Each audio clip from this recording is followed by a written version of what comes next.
तो मानव स्वास्थ्य एवं रोग वाला यह दूसरा हमारा वीडियो है और इस वीडियो में हम जानेंगे कि अच्छे स्वास्थ्य के लाभ क्या क्या हैं। तो जाहिर सी बात है, लास्ट वीडियो में मैंने आपको स्वास्थ्य की परिभाषा बताई थी, WHO के अनुसार क्या परिभाषा होती है। बाद में आपको स्वास्थ्य के कौन कौन से वह कारक हैं जो इफेक्ट करते हैं उनके बारे में बताया था। इस वीडियो में आपको अच्छे स्वास्थ्य के लाभ बताऊंगा। तो पहला जो लाभ है, जब हमारा स्वास्थ्य अच्छा होता है तो इसमें मनुष्य अपनी पूर्ण क्षमता से किसी भी कार्य को कर पाता है। यह पहला फायदा है। दूसरा फायदा, वह मानसिक व शारीरिक रूप से मजबूत होता है। और तीसरा फायदा है, ऐसे में उसकी आर्थिक स्थिति भी सक्षम होती है। जाहिर सी बात है, अगर वह स्वास्थ्य उसका अच्छा होगा तो वही पैसा जो वह बीमारी में खर्चा कर रहा था, ऐसे में वह पैसा वह किसी और काम में लगाएगा तो उसकी आर्थिक स्थिति क्या होगी, मजबूत होगी।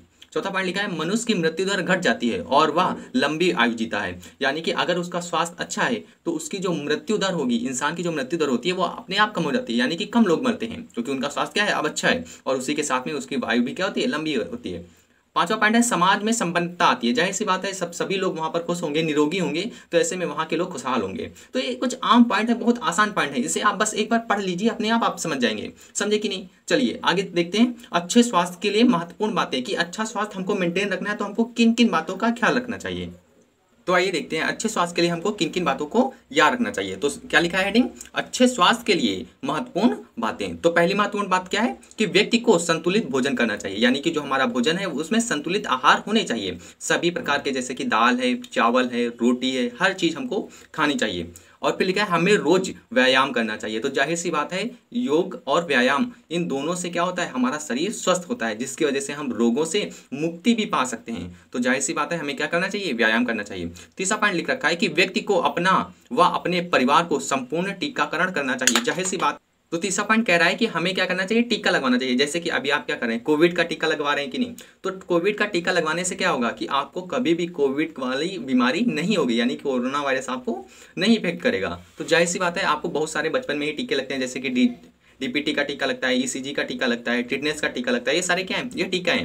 तो इनसे क्या होता है, हमारे शरीर के अंदर प्रतिरक्षा प्रणाली डेवलप होती है, ताकि हम किसी भी रोग से लड़ने में सक्षम हो पाए। समझे कि नहीं? तो टीकाकरण भी बहुत जरूरी होता है। फोर्थ पॉइंट लिखा है, फोर्थ पॉइंट देखिए क्या लिखा है, रोग एवं उनके प्रभावों के बारे में जानकारी रहना चाहिए। जैसे कि हमने कहा, हमको क्या हो गया, हमको डेंगू फीवर हो गया। तो डेंगू फीवर के अगर लक्षण आपको पता होते तो आपको पहले ही पता हो जाता है कि आपको डेंगू फीवर है, नहीं तो आप आम सी वायरल की दवा खाते चले जा रहे हैं। तो ये क्या होते हैं, आम बीमारियां होती हैं जिनके बारे में हमको पता ही होना चाहिए। और इस चैप्टर में हम यही जानने का प्रयास करेंगे कि जो आम रोग हैं, जो आम तरह से होते हैं, उनके बारे में हम जानेंगे, वो कैसे होते हैं, हमें उनसे कैसे बचाव करना है, हमें इन सब के बारे में जानेंगे। तो हमें कुछ रोगों के बारे में जानकारी होनी चाहिए। समझे कि नहीं? चौथा पॉइंट बहुत इंपॉर्टेंट पॉइंट है, क्योंकि इसी पॉइंट के ऊपर हम पूरा चैप्टर पढ़ने वाले हैं।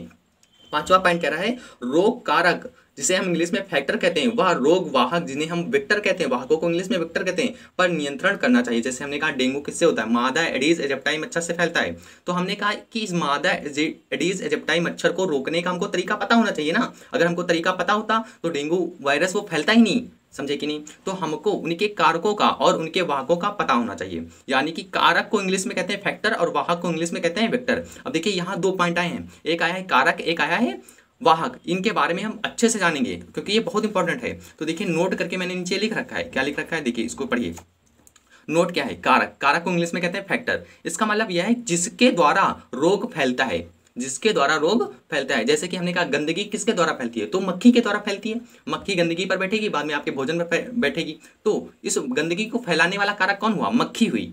और वेक्टर यानी कि वाहक, जो रोग फैलाता है।